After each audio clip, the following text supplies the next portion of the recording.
சிம்சனுடைய வாழ்க்கையில வீழ்ச்சி என்ன நீங்க நினைக்கிறீங்க? எல்லாரும் உடனே சொல்வீங்க தெளிலால். நான் சொல்றேன் தெளிலால் அல்ல.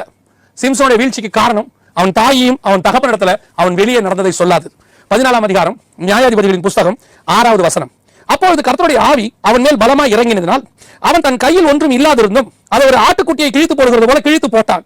ஆனாலும் தான் செய்ததை தன் தாய் தகப்பனுக்கு அறிவிக்கவில்லை. அடுத்து 9வது வசனம்.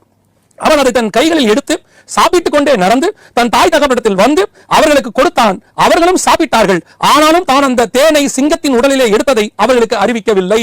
ஆக்சுவலா சிம்சோனுடைய விரதத்தின் படி செத்த உடம்பு கிட்ட அவர் போகக்கூடாது. என்னாகும் புத்தகத்தில் 6ஆம் அதிகாரத்தில் இருக்கு. செத்த உடம்பு கிட்ட அவர் போகக்கூடாது. அவர் போனார்னா, ஏன்னா நசரேய விரதம் இருக்கிறவர், அதன்படி அவர் என்ன செய்யப்பட வேண்டும் என்று சொன்னால் அவருடைய முடி மொட்டையடிக்கப்பட வேண்டும். அது வளர்கிற வரைக்கும் அவர் என்ன செய்யணும்? வீட்டுக்குள்ளேயே இருக்கணும்.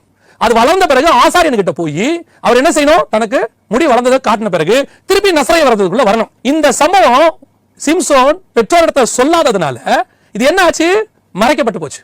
ஒருவேளை சிம்சோன் இதை சொல்லி இருந்தால் உடனே பெற்றோர் என்ன பண்ணிருப்பாங்க? எப்பா நீ நசரேய விரதம் இருக்க, செத்த உடம்பு கிட்ட போக கூடாது, நீ வா ஆசாரியனை கூட. அன்னைக்கு அவனுக்கு என்ன பண்ணிருப்பாங்க? டீசென்ட்டா மொட்டை அடிச்சிருப்பாங்க. ஆனா அப்படி செய்யாததால என்ன ஆச்சு தெரியுமா? தெளிலான் மடியில வச்சு மொட்டை அடிக்கிறாங்க. மொட்டை அடிச்சு திருப்பி முடி வளருது. முடி வளர்ந்தோட வல்லமை திருப்பி வருது. இங்க அடிக்க வேண்டிய மொட்டை, ஆசாரியன் செய்ய வேண்டியதை ப்ராப்பரா பெற்றோர்கிட்ட சொல்லி இருந்தா டீசென்ட்டா மறைமுகமா செய்ய வேண்டிய ஒரு விஷயத்தை சொல்லாததுனால அதே முடியை எங்க வச்சு எடுக்கிறாங்க? பெலிஸ்தியருடைய அரண்மனைக்குள்ள வைத்து கண்களை குருடாக்கி கேலி பொருளாக்கி அவரை பைத்தியக்காரனை போல ஆட வைத்து கேவலப்படுத்தி முடிய வெட்டுறாங்க. இதுதான் நடக்குது இன்னைக்கு. நீ பெற்றோரிடத்துல மாத்திரம் நடந்த உண்மைகளை வந்து சொல்லிட்டீங்கன்னா அவங்க அதை எப்படி உனக்காக யாருக்கும் தெரியாம அழகா செஞ்சு முடிக்கணுமோ செஞ்சு முடிப்பாங்க. யாருக்கும் தெரியாம உன் பிள்ளையோட வாழ்க்கை ஐயோ நாசமாயிடக்கூடாதுன்னு சொல்லி அதை பொத்தி பாதுகாத்து அழகா கோழி தன் சட்டைகளுக்குள்ள வச்சுக்கிற மாதிரி வச்சு உன்னை காப்பாத்தி விட்டுருவாங்க. நீ சொல்லலன்னு வச்சுக்கோ, அதுக்கான தண்டனை எங்க வந்து நிக்கும் தெரியுமா? எல்லாருக்கும் முன்னாடி ஒரு நாள் கேவலப்பட்டு வந்து நிப்ப.